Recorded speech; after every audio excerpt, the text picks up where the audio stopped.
Assalamualaikum and hi. Today we were presenting the assignment of sustainable development with the title System Thinking Approach Post-Consumer Plastic-Based Product.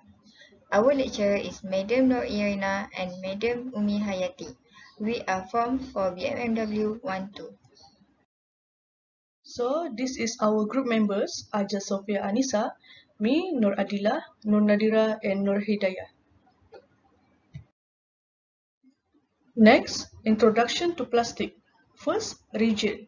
Plastic comes in many shapes, size and compositions and are used in a wide variety of products. For example of plastic is water bottle, detergent bottle, toys, plastic chairs and shampoo bottles. Second, impact. The production of plastic package causes environmental impact, whereas the correct use of this package will reduce product losses. Third, nowadays, for recycling technologies are now emerging for plastic waste, enabling the use of this material in a second life as a package or a utensil. Now we move to what is a post-consumer plastic. First, post-consumer recycled plastic is a type of plastic that has been reprocessed from other product that has been used and thrown away by consumer. Second, post-consumer is made from plastic that was used to manufacture an item which was then discarded, gathered up, cleaned and reprocessed. Third, product. Produced from post-consumer plastic close the loop, directing used plastic away from landfill and towards recycling facilities. Last but not least, post-consumer materials cannot achieve the durability of virgin materials. What is PET? Most popular packaging material because it's durable and affordable. Also used in fiber for clothing, liquid and food containers, thermoforming for manufacturing and in combination with glass fiber for engineering resins. In 2016, it was estimated that 56 million tons of PET are produced, most of which is used for plastic bottle and can easily be recycled. Example of PET. PET are the most commonly used plastic in consumer product packaging. Their availability means that they are the most widely recycled post-consumer resins and one of the easiest plastic to recycle. In many countries, PET plastic are coded with the resin identification code with number 1 inside the universal recycling symbol, usually located on the bottom of the container. So this is the example of soft drink bottle and water bottle that use PET, and the example of food container that also use PET. There are few problem factors occur. Firstly, recycling of plastic is limited due to their low commodity price. In Malaysia, 81% of plastic manufacture company will option for a cheaper and higher quality virgin resin rather than recycled plastic pellet. Second, the lack of plastic waste recycling facilities such as recycling dustbin. Third, disposal in landfill and domestic burning. Besides, the little attention given to alternative waste disposal method. The total waste generated in Malaysia can be reduced greatly by plastic waste recovery and also by ensuring the utilization of materials of potential economic value. Lastly, less public awareness. Insufficient of awareness campaign to encourage waste minimization as well as recycling practice. The solution of post-consumer using system thinking. Number 1. Improving production efficiency of plastic products using alternative glass, recycled or biodegradable materials, improving the design to reduce the amount of plastic used, extend product life, allow repair and reuse, and improve recyclability by limiting the number of polymers, additives, and mixtures, banning certain types of single-use plastic.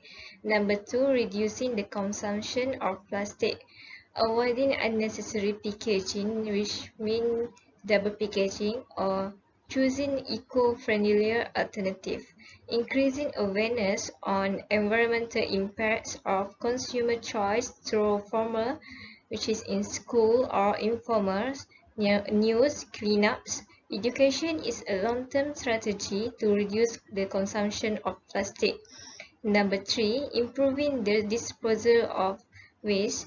When waste is produced, it should be recycled, and only when it is not recyclable, used as feedstock or in energy recovery, and only final waste such as ash and landfill. Number 4, education and awareness. Education is a powerful tool in the fight against microplastic pollution, as demonstrated by the higher amounts of marine litter recovered from beach. Okay, number 5, disposal and collection of waste. Disposal of waste from more to less convenient for consumers, and inversely for municipalities responsible for collections include door-to-door collection with or without fees. And lastly, avoiding littering, spoil the environment and pollute the land and the waters. This is infographic about how the process of recycling plastic. Number 1, best collection system, which means the collection of plastic collect from house to house, from school or other public places by the worker. Number 2, resource recovery facilities, which means from the landfill, the plastic we through process sorting unwanted material, then choose the type that can be recycled to make other product of plastic. Number 3, plastic recycling facility, which means collect the plastic from dustbin or landfill, sorting, then granulate, wash, dry, extrude, then wash through the water cool, then cutting, and then the process being a material that can be used to make other product again. I will continue about benefit of post-consumer plastic into of two factors, which is environmental and financial. As for environmental, carbon footprint, consumer and companies are becoming increasingly aware of their carbon footprint. Post-consumer plastic allow manufacturers to reduce their carbon footprints. Raw material. Post-consumer plastic eliminate the use of virgin plastic, which is especially important as recycling rates are decreasing and the price of plastic will increase. Microplastic. Recycling and reusing plastic can reduce the amount of microplastic in the environment. In terms of financial, using post-consumer plastic provides an opportunity for companies looking for more sustainable packaging options for their environmentally conscious customer base.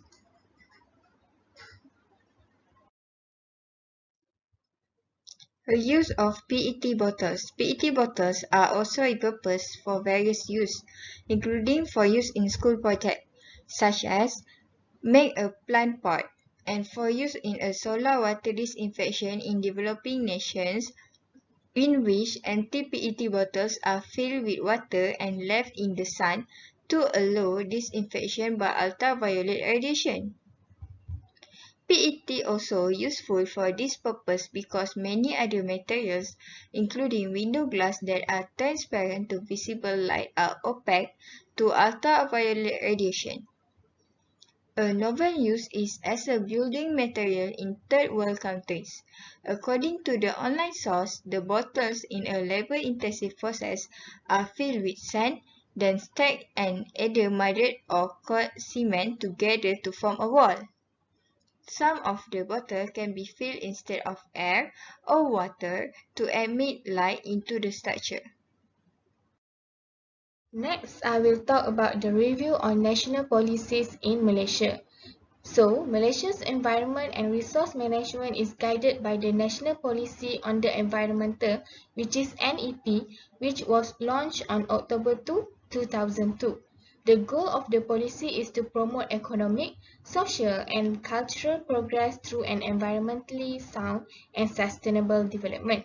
The second policy goal is to ensure safe, clean, healthy, and productive environment for present and future generations. The last goal is to achieve sustainable lifestyles and patterns of consumption and production. In 2011, a No Plastic Bag Day (NPBD) campaign was launched under which the provision of free plastic bags in grocery stores was banned nationwide. The launch of NPBD, which is No Plastic Bag Day, was aimed at raising awareness and reducing the use of single-use plastics in Malaysia. Through this campaign, a levy of 20 cents was also added per plastic bag consumed in grocery stores and supermarkets around Selangor and Kuala Lumpur in an attempt to change consumer behavior. Plastic waste management in Malaysia. First priority to the establishment of an SWMD, waste was managed independently by local and state government. Clause 72 of the Local Government Act 1976 allow local and state government to establish, maintain and carry out sanitary service. The lack of a consistent solid waste management in Malaysia has led to an estimated waste recovery rate of less than 5%. As a result, the government of Malaysia has taken several initiatives to address different waste management problems in Malaysia. Subsequently, the Ministry of Energy, Science, Technology, Environment and Climate Change (MISTEC) has implemented Malaysia Roadmap towards Zero Single-Use Plastic 2018 until 2030. As we can see, the picture at the left is the National Solid Waste Management Department and the importations of plastic waste to Malaysia. Also, we can see the example of resin coat of symbol PET. In a conclusion, we can conclude that sustainable system thinking is a mindset that helps us to untangle and work within the complexity of life on Earth. Moreover, it helps us to better understand the impact of our work on the world around us and be responsible for what we create and how we innovate. Lastly, the life cycle of plastic must be improved through an integrated waste management system with reducing their environmental impacts and following the hierarchy of waste management using the 4R, which is reduce, reuse, recycle, and recover. Thank you. That's all from us. Bye.